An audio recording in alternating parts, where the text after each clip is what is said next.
Hey, it's Nick again for Grayscale Gorilla. I am the Gorilla, and today we're going to talk about a technique I've been getting some questions about, where while you're animating in Cinema 4D, sometimes you want to kind of freeze frame the animation, or at least stop the dynamics from moving.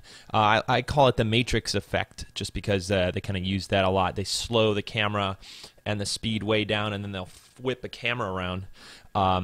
That's always just what I called it. So let me show you. I made a quick animation here, kind of using this technique, and it's basically the MoGraph Dynamics kind of blowing some shapes around here. And then what we wanted to do is freeze frame it, and then whip a camera around, and then continue the simulation down the road. And so I wanted to show you guys how to do that and how to control the timing of your animation. So let's get in, and I'll show you exactly how to do that. So here's this scene, and I'll break the scene down real quick for you in case you're interested. It's a cloner object with an object mode on it with the sphere, and the sphere is cloning all of these shapes here, which are just primitives. If you open up this menu, it's a bunch of these things. You have these different shapes with these kind of reflective candy textures on them. Lighting the scene is from our new light kit that will be out pretty soon. It's a skylight and a softbox.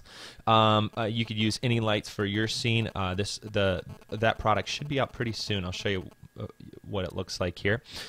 Pretty simple. And then the random effector is just randomizing the position a little bit. You could also use it to kind of randomize the scale as well if you want.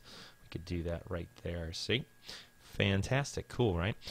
So there's our little object, and then what happens is they auto-explode because they're all touching from the beginning. That's just a little cheat here, but if you have the rigid body tag, which is also needed, you need the rigid body tag on the cloner object, and that will kind of make them explode. And they're exploding again because they're touching on that first frame, and the rigid body tag doesn't want anything to touch because it's a dynamic simulation. So it just kind of all explodes away from each other. So what we want to do is kind of freeze frame it when it's somewhere around here, spin the camera around, and then continue the simulation. So how do we do that? Let's pick the frame we want to freeze on. Somewhere around there seems good. Maybe 17, 20 seconds, something like that, or 20 frames. I'm going to go to 20 frames. And this is where we're going to set our first keyframe. And now the setting you want is in Edit, Project Settings. And over here you're going to see on my display, up comes these document project settings. You have a bunch of cool stuff here. You have frames per second, all this stuff. You have info, which you could put in all your details of who you are and all this stuff here. I'm just going to make sure you can see it all.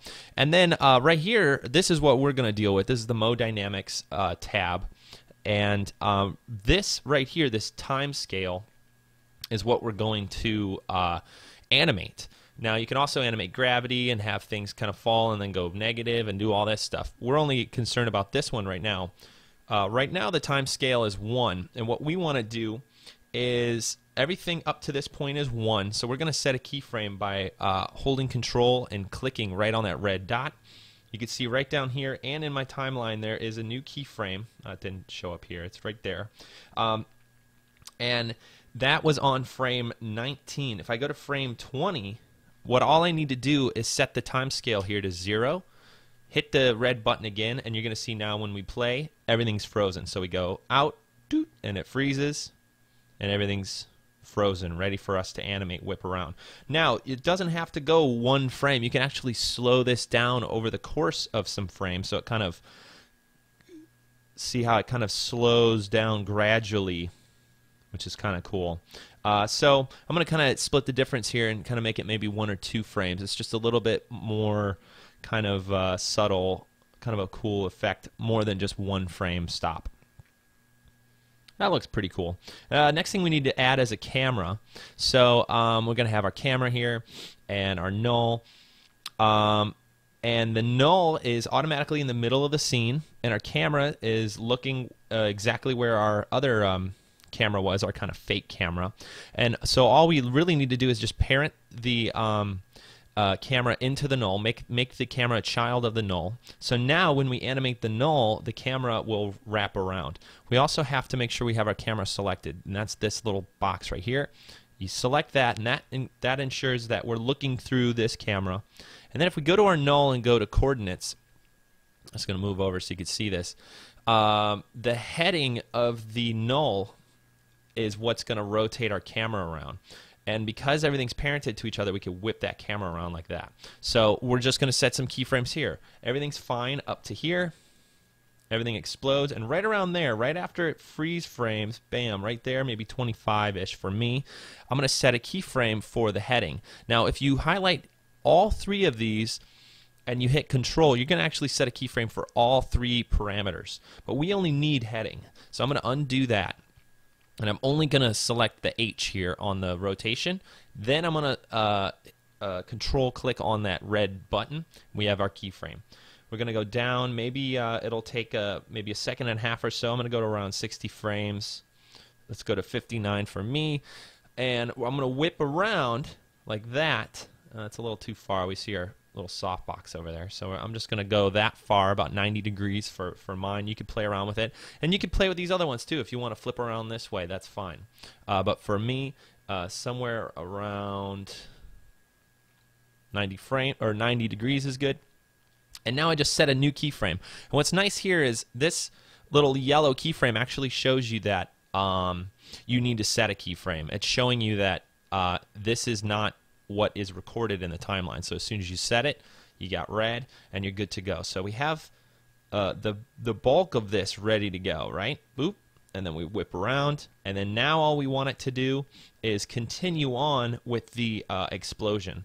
And then to do that, we just reverse what we did up front with our project setting. So after the camera stops, somewhere around 61 frames for me, try this on your own project. You don't have to make this little explodey thing. It could be anything you're doing with MoDynamics, and this will work.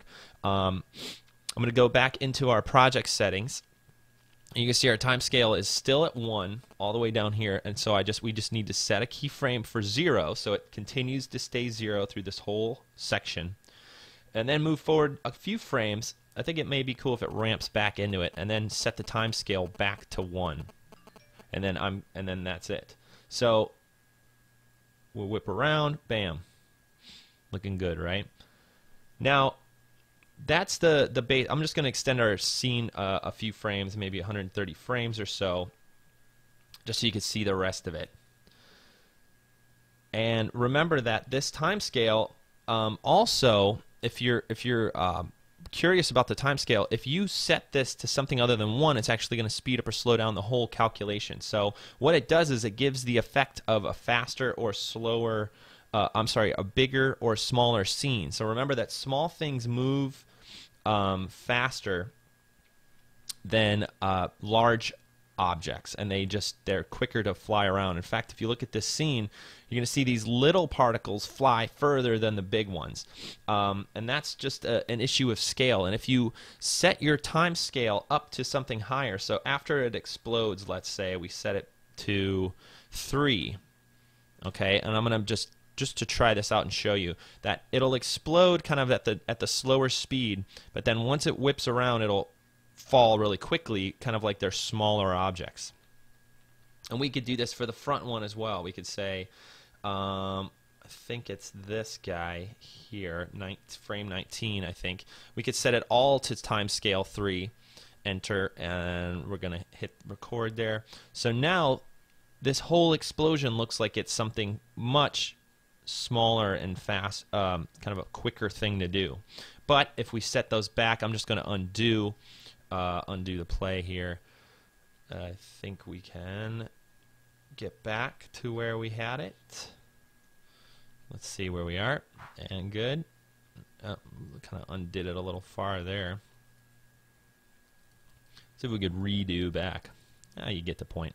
Let's recreate this real quick. We have our thing. And we, I even lost my camera and everything. Way to go, undo. So let's see, redo. We're getting there, redo. null object. That's Command Y for a redo. That's interesting. So we're just going to keep going back, and we're back. Okay. Little problem solving there on the fly. Command Y, never used it.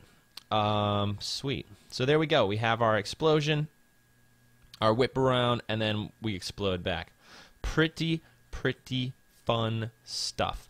So if you are trying to pull that look off with your scene, trying to speed up the dynamics, trying to freeze frame them, slow them down for a part, you can also even just slow it down to like a 0.1.